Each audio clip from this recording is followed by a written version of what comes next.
ఒకటి రెండు మూడు నాలుగుకు అర్థమేమిటో చెప్పనా? చెప్పుకో, త్వరగా చెప్పుకో. ఒకటంటే ఒకటిగా అడుగేద్దాం, రెండంటే రెండు గుండెలను ముడిపెడదాం, మూడంటే మూడు ముళ్ళేసి ఆ తర్వాత నాలుగు కాలాల పాటు కలిసుందాం.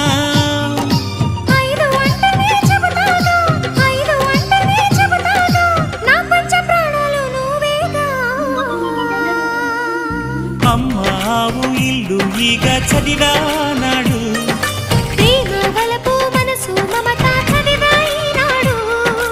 ఇంకా ఏదో చదవాలంటూ పెదవి కోరుతోంది.